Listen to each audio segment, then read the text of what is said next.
నమస్తే అండి. కేఎస్బిఎస్ క్రియేషన్స్కి స్వాగతం. ఈరోజు నేను చూపించబోయే రెసిపీ వచ్చేసి పబ్బియ్యం అండి.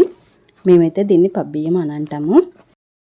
కొన్ని చోట్ల కిచిడి అని కూడా అంటారండి. మనకి ఇంట్లో కూరగాయలు ఏమీ లేనప్పుడు ఈ విధంగా చేసుకున్నామంటే చాలా రుచిగా ఉంటుంది. ఇంకా కడుపు నిండా కూడా తింటాము. ఇది ఎలా చేసుకోవాలో ఇప్పుడు చూద్దాము. దీనికోసం ముందుగా ఒక గిన్నెలోకి 1 గ్లాస్ వరకు బియ్యాన్ని తీసుకోవాలి. అదే గ్లాస్తో ఒక పావు గ్లాస్ వరకు కందిపప్పును కూడా తీసుకోవాలి. ఈ కందిపప్పు ప్లేస్లో కొంతమంది పచ్చిశనగపప్పును కూడా తీసుకుంటారు, అలాగే పెసరపప్పును కూడా తీసుకుంటారు. ఈ 3 పప్పుల్లో ఏదో ఒకటి తీసుకోవచ్చు. ఈ 2 శుభ్రంగా కడిగి పక్కన పెట్టుకోవాలి. ఇప్పుడు స్టవ్ పై ఒక కళాయి పెట్టి దాంట్లో ఆయిల్ వేసుకోవాలి. ఆయిల్ వేడైన తర్వాత పోపు దినుసులు, ఎండుమిరపకాయలు, పచ్చిమిరపకాయలు వేసి వేయించుకోవాలి. ఇవి కొంచెం వేగిన తర్వాత ఉల్లిపాయ ముక్కలు, టమాటా ముక్కలు కూడా వేసుకొని కొద్దిసేపు వేగనివ్వాలి. మరి ఎక్కువసేపు అవసరం లేదండి, కొద్దిసేపు వేగితే సరిపోతుంది. ముక్క మరీ మెత్తబడాల్సిన అవసరం లేదు. ఇలా కొంచెం వేగిన తర్వాత దీంట్లోకి కొద్దిగా పసుపు, రుచికి తగినంతగా ఉప్పు వేసుకోవాలి. అలాగే 1 చెంచా వరకు కారం కూడా వేసుకోవాలి. పచ్చిమిరపకాయలు వేసుకున్నాం కదా, కారం తక్కువగానే పడుతుంది. ఇవన్నీ వేసుకున్నాక ఒకసారి కలుపుకోవాలి. ఇలా కలుపుకున్న తర్వాత మనం ముందుగా కడిగి పెట్టుకున్న బియ్యం పప్పు ఉన్నాయి కదా, అవి వేసుకోవాలి. వేసుకున్న తర్వాత ఒకసారి ఈ టమాటా ముక్కల్లో మొత్తం కలిసేలాగా ఒకసారి కలుపుకోవాలి. ఈ పోపులో ఒకసారి ఈ విధంగా కలిసేలాగా కలుపుకొని 1 నిమిషం పాటు వేయించుకోవాలి. ఇలానే కలుపుకుంటూ,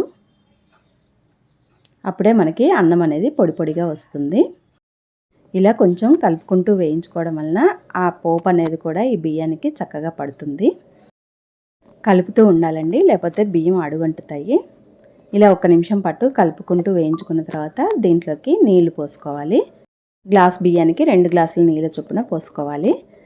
పోసుకొని ఒకసారి ఇదంతా కలుపుకొని మూత పెట్టి ఉడికించుకోవాలి. పొంగొచ్చే వరకు హై ఫ్లేమ్లో పెట్టి ఉడికించుకోవాలి. ఒకసారి పొంగొచ్చిన తర్వాత మూత తీసి ఒకసారి కలుపుకోవాలి. ఇలా కలుపుకొని ఈ టైంలోనే ఉప్పు సరిపోయిందో లేదో ఒకసారి చెక్ చేసుకోవాలి. చెక్ చేసుకొని మూత పెట్టి స్టవ్ తగ్గించి ఉడికించుకోవాలి ఒక 10 నిమిషాల పాటు. 10 నిమిషాల తర్వాత కొద్దిగా వాటర్ ఉండగానే మళ్ళీ ఒకసారి కలుపుకోవాలండి. లేదంటే మనకి ఇక్కడ ముక్కలన్నీ సైడ్కి వచ్చాయి కదా, పచ్చిమిరపకాయలు, టమాటాలు అవన్నీ అలాగే ఉండిపోతాయి. కొద్దిగా వాటర్ ఉన్నప్పుడే ఒకసారి ఇలా కలుపుకున్నామంటే ఆ ముక్కలన్నీ అన్నంలో కలిసిపోతాయి. ఇప్పుడు సన్నగా తరిగిన కొత్తిమీరను కూడా వేసుకొని ఒకసారి కలుపుకోవాలి. ఈ కొత్తిమీరను కూడా అన్నంలో బాగా కలిసేలాగా ఒకసారి కలుపుకొని మూత పెట్టి మరొక 10 నిమిషాల పాటు లో ఫ్లేమ్లోనే ఉడికించుకోవాలి. 10 నిమిషాల తర్వాత మూత తీసి చూద్దామండి. అన్నం చక్కగా ఉడికింది.